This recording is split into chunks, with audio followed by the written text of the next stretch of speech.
Hi everyone, welcome to Outgrow's Marketer of the Month podcast. I'm your host Saksham Sharda, and this is a special short episode we have for Pat Flynn, the author of Superfans, which is obviously the book everyone is talking about.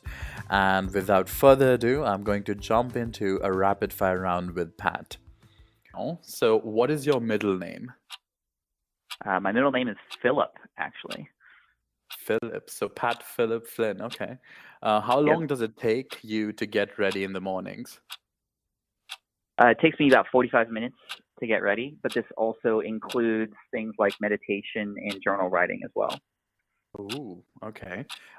Pick one, Neil Patel or Gary Vaynerchuk. What am I picking them for? It depends because I love them both, but It's a one-word answer. You have to pick one. Oh my gosh, Neil Patel. Okay. How many cups of coffee do you drink per day? 2. 2. Is that what you said? Yeah. Okay. Which country will be the superpower of the 21st century?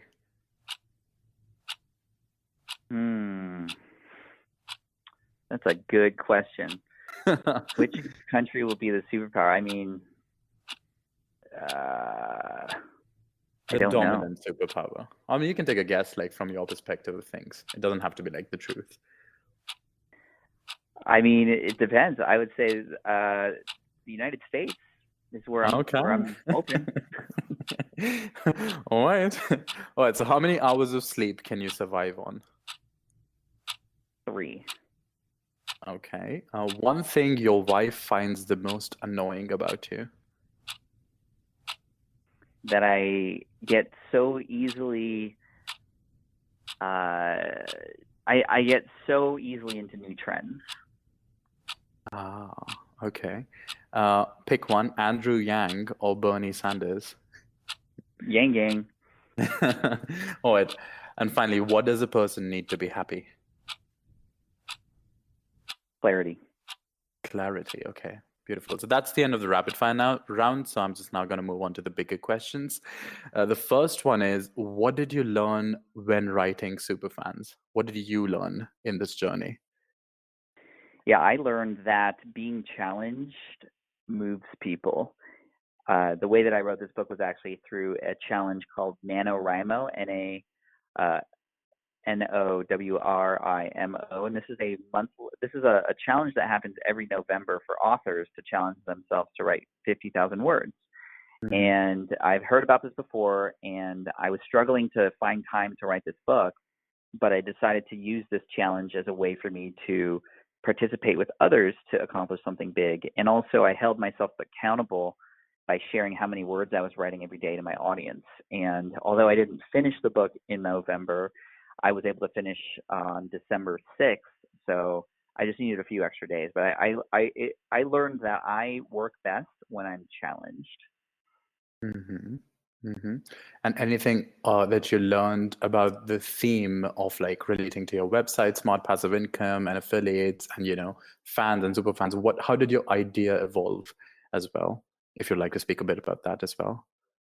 Yeah, I mean, the idea of, this book, Superfans, came as a result of what has helped me become successful over the last 10 years. And that's the superfans, the people who keep showing up, who keep supporting me, who keep buying my products, who spread my message to other people. And it doesn't take very many of them to do some amazing things. And so my goal with Superfans was to help people create their own superfans. But it was interesting because as I was writing this book, as I was sharing the process, I was following my own advice. Like in Superfans, I talk about the idea of opening up your factory doors, showing people behind the scenes how you do what you do, what you're doing, what you're struggling with. And I was doing that with Superfans. And as a result of that, a lot of people became very interested in this book even before it was finished, excited to read it, excited because they felt like they were a part of it with me. And so that just continues to showcase one of the best strategies that I've used moving forward ever since I started becoming an entrepreneur, was the idea of just letting people in on my process and making them feel like they're a part of it too. Mm-hmm. Yeah, okay, so that makes complete sense. Okay, so the next question is, could you speak more about the entire title page with those 3 struck out lines? It's almost like you're going from followers to almost building a religion. That's what it feels like. So what do you have to say about the entire cover of the book? Yeah, so the cover has the words followers, subscribers, and customers crossed out at the top, and then it is big and bold in white letters, super fans. And the idea there is that most businesses now are so focused on building followers, building subscribers, building customers that we're actually forgetting about what is actually happening here. And the fact is that we have human beings who are experiencing our products, our websites, our content, our platforms, and we're just treating them as followers, as subscribers, as customers. And the whole thesis of this book is if you build to create super fans, you're going to have that group of people who will be your ambassador, who will rally for you, who will become repeat customers, who will then in turn create more followers, more subscribers, and more customers for you. Where most businesses are stopping is at the customers, and they think that's the end, where really that's the beginning. And what we want to do is create these magical moments over time that help them become a super fan. It doesn't happen overnight. It doesn't happen right away, but it is something that we should be working toward. And as a byproduct, we'll have a better running, more profitable business. hmm I was thinking of like I just find because like at some point you also mentioned like evangelicals, like you're making evangelicals of your followers and stuff like that. So I just felt like almost like a religion. I just get a lot of religious allegory in it, like as if you were starting a church and these were your apostles who are like getting more fans into the church. So like stuff like that. Yeah, I But mean, there's definitely alignment there. I mean, that's not why I wrote the book, but there is a lot of synergies between the stuff that's talked about in this book and how anybody grows a following of any kind. And any religion, any political group, any club has their own language. They have their own names. They have their own following. They have their own leaders. They have their own just culture. And you as a business owner can create very much a similar thing. And you will have evangelists, people who, and you often hear this, oh, I religiously listen to your podcast. Like that's what they say. And it's because they've inserted you not as a person who provides content, but as like a real part of their life. And do you think could you like I mean you must have done research, so do you think there's any other influencer out there who's also talking about followers as super fans the way you talk about it? What would you think is the closest idea to your idea? I mean, everybody's talking about it in a very light manner. You know, you see people like Gary Vaynerchuk who are talking about, you know, taking the time to actually make connections and reach out to people. That's a little bit of what I talk in the book. You see people like Donald Miller from Building a Story Brand, who it's all about making your customer the hero of the story. You are the guide, and that has, you know, parts of it too. This really comes from Kevin Kelly from 1,000 True Fans, his essay back in 2007. This is really the how-to guide for everything that he said there. And so he is somebody who I know practices it and preaches it.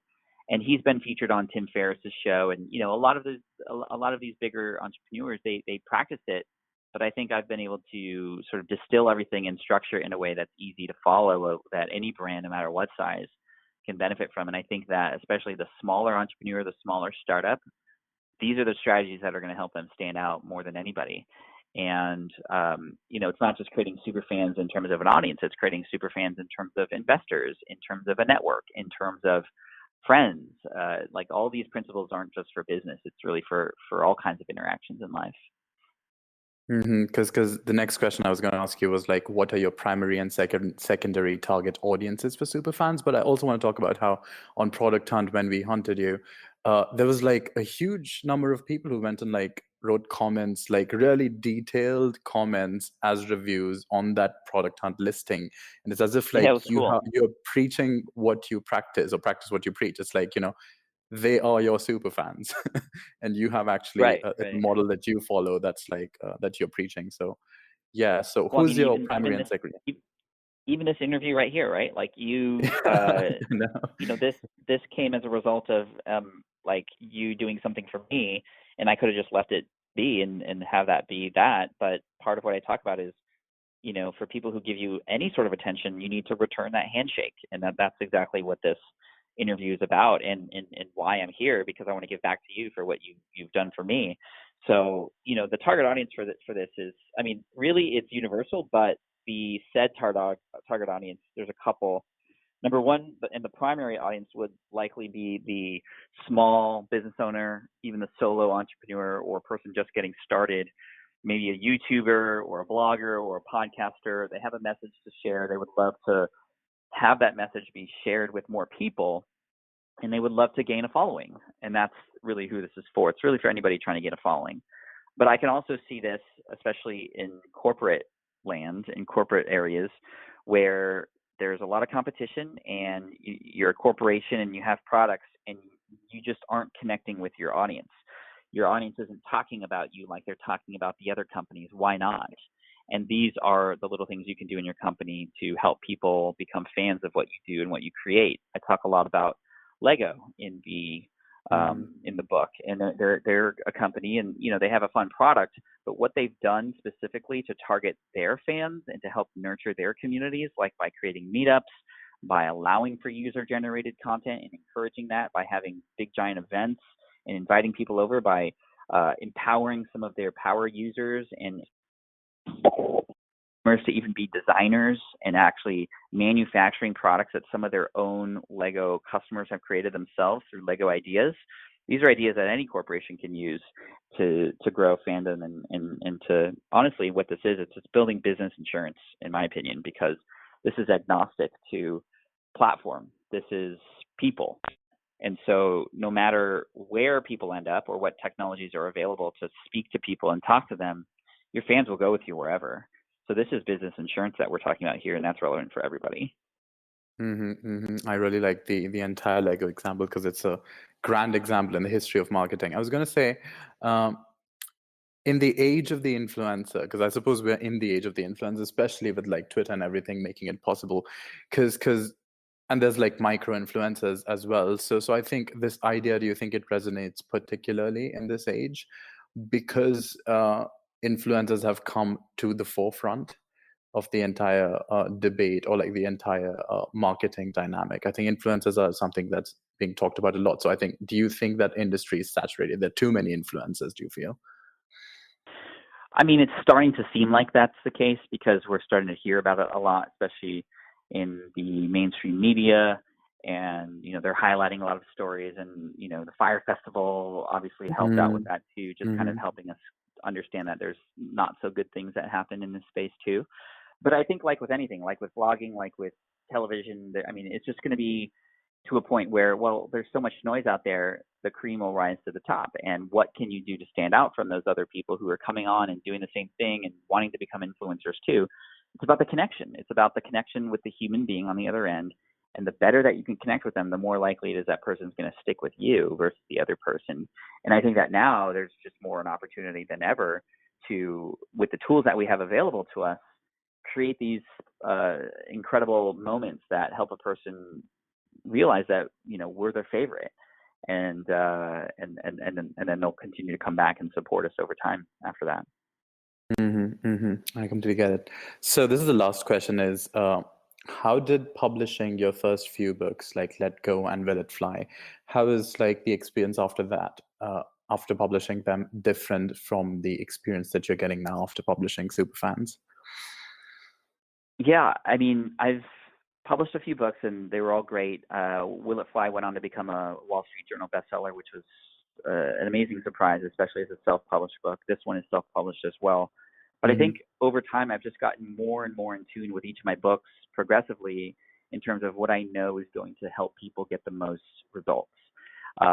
Let Go was very much a memoir, and it didn't really have any call to actions. It was more inspirational and motivational. Will It Fly was very tactical, very strategic, very step by step, but it's a process that takes a while for things to work and for people to see results. With Superfans, it is literally a number of strategies that you can implement today and see results from immediately. And some of my favorite books have given me those kinds of same feelings too, like How to Win Friends and Influence People, small tips even that have been with me for life that have helped me, like always use a person's name. And that small tip has gone on to become a huge part of my business. And very similar feelings I'm getting from the readers of Superfans. A lot of them already implementing and seeing growth in their business, some more dollars in their pockets, but most of all, just more fans in their corner. And that's just what I've learned over time after writing several books. Is it's the actionable stuff where people can get small wins quicker that are going to get you to get your message to be spread further. All right, so that's the end of the interview. Thank you all for joining us for this episode of Marketer of the Month. Thanks, Pat, for joining us too, and we really hope your book does well. Don't forget to follow us on Twitter at OutgrowCO and at Pat Flynn, and we hope you have a smashing month ahead.